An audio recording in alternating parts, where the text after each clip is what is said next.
So what's up mga gar, mayroon tayo ditong Toyota Vios na isang taon na daw itong hindi napapaandar at ayaw ngang umandar talaga. May ilang mekaniko na nanggaling dito para ito'y subukang paandarin pero hindi nila nagawa. Pero gagawin nating madali ang mahirap para sa iba. Sabi ng may-ari ay bago naman daw itong battery, kakalagay lang din, kaya susubukan nating paandarin kung magkakrank ba siya. Ayun, titingnan natin.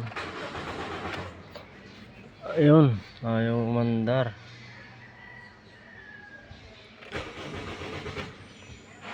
So yan mga gar, ayaw niyang umandar, makapark. At may gasolina naman to. Ay, gumana. Op, yawa, gumana. So yan mga gar, ayaw to gumana.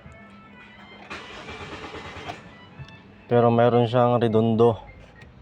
So bali ang unang natin tingnan dito mga gar, isang fuse at ang relay para makita natin kung dito bang problema. So bali after natin ma-check yung mga fuse, okay naman siya. So pass forward tayo mga gar. So dito nag-check tayo, okay naman. Tapos may supply din siya ng kuryente. So bali ang naging problema mga gar is itong camshaft sensor nya.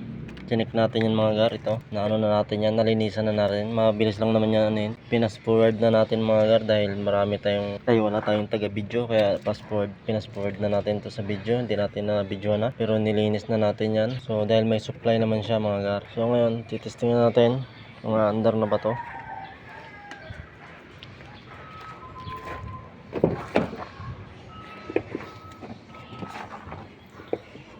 Yan, testingan natin to mga gar.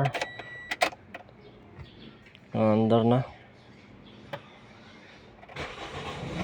Yung andar na.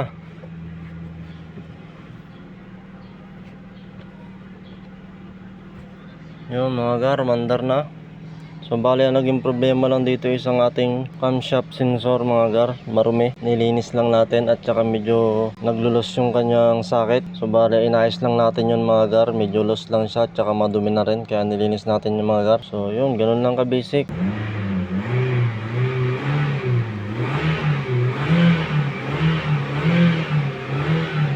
Yun.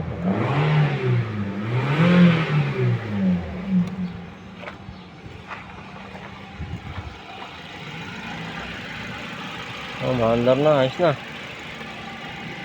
Napakadali lang. Mukhang nakalahawang na. Dahil sa tagal na hindi nagagamit to mga gar, nakita nyo naman. Iba na yung kulay ng mga ano, compressor nya. Tsaka ito, parang nabubulok na. Sa tagal nang hindi nagagamit.